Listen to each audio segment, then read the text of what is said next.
Hi everyone and welcome once again to a brand new day of learning. I am Teacher Riz and I am ready to teach you. So today I will help you learn this topic. So our objectives for today are the following. Number 1, identify the parts of an editorial page and text. And number 2, distinguish viewpoints that contain bias from those intended to express propaganda. So let's proceed to now letter A.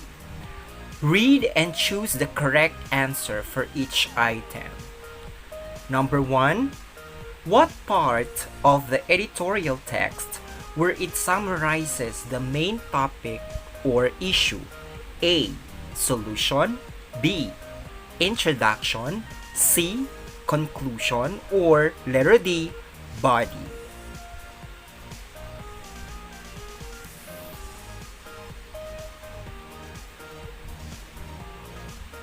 For number 2, the editorial staff is offering a solution to the problem. Which part of the editorial text can you read this offer? A. Conclusion. B. Introduction. C. Body. Or letter D. Solution.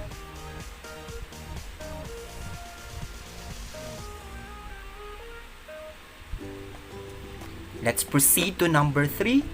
It is the kind of editorial that gives tribute to a particular person or organization. A. Editorial interpretation. B. Editorial of special occasion. C. Editorial of commendation. Or letter D. Editorial of information.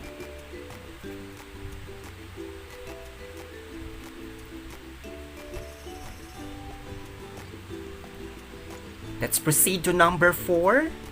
When an editorial seeks to give information and facts that are still unfamiliar to the readers, this editorial is A. Editorial of criticism. B. Editorial of information. C. Editorial of interpretation. Or letter D. Editorial of commendation. Let's proceed to number 5. Riz is part of the editorial staff.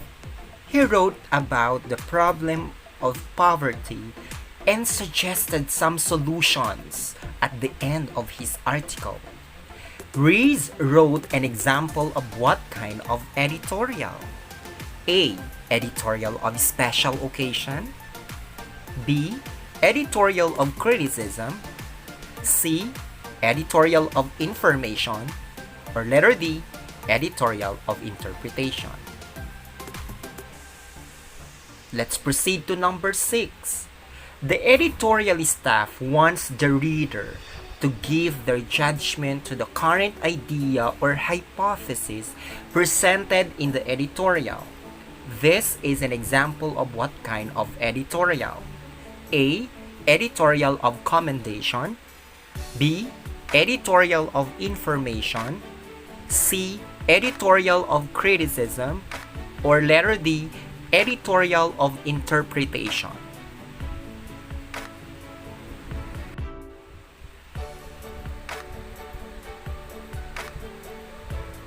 For number 7, in this kind of editorial, the editor may define the terms and provide facts, but with minimum explanation.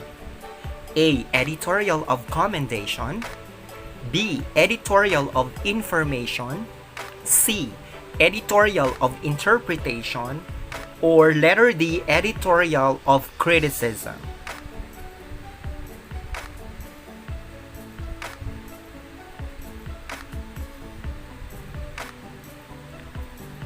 Let's proceed to number 8.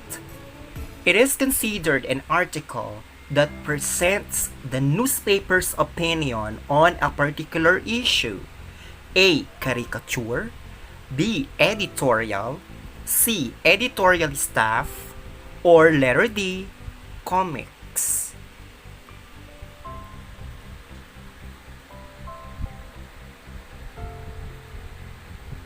For number 9, this part of the editorial page provides the names of the writers for the newspaper. A. Guest column. B. Staff editorial. C. Editorial cartoon. Or letter D. Staff box.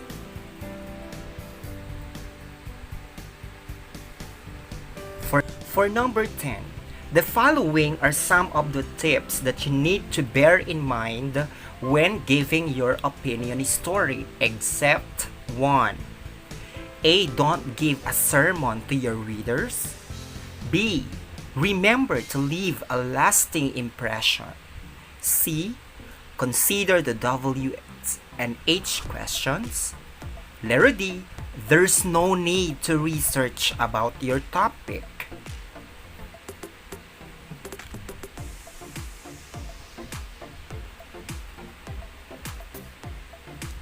Okay, for letter B, you are going to read the following items carefully and choose bias or propaganda.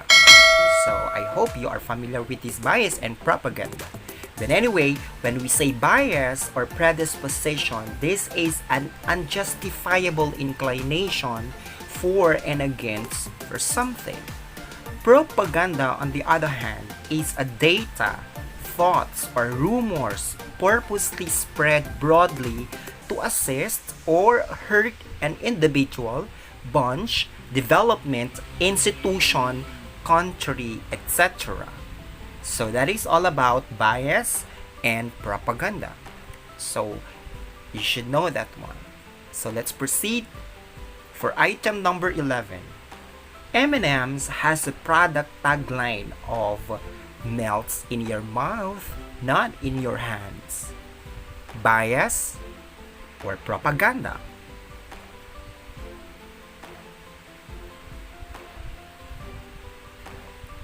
For number 12, they were not allowed to enter and join the party because they are out of school youth. A, or shall I say bias or propaganda?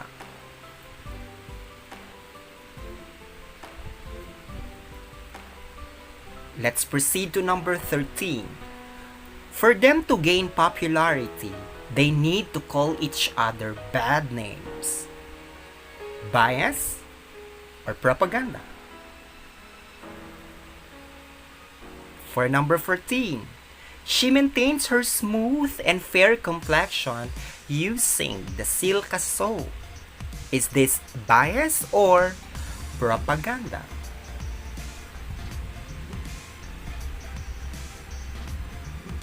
For number 15, Globe Company push forward the tagline, connecting people. Bias or propaganda?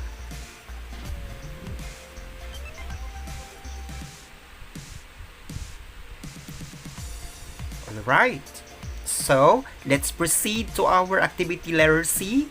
The following statements may either information bias or selection bias. So we have two concepts.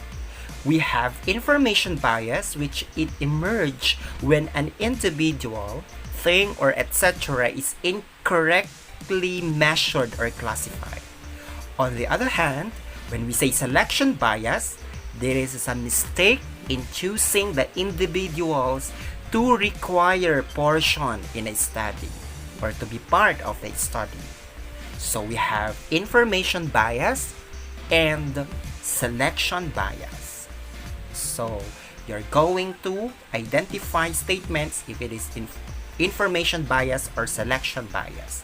Number 16, the remedial program was administered to those high-performing learners and not to those who were identified as low-performing learners.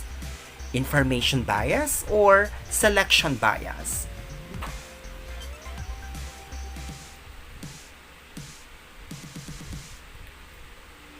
For number 17, he needs to have a GWAs. GWA stands for General Weighted Average of 85% to qualify to enroll in that school. Information bias or selection bias? Number 18. If you are 10 years old, you are the priority person to be vaccinated in connection to COVID-19. Is this an information bias or a selection bias? And for number 19, the newly crowned beauty queen was questioned for the coveted title by many people for her educational attainment. Is this an information bias or selection bias? Number 20. You must have 90 and above grades from your major subjects to be part of the organization. Is this an example of information bias or selection bias?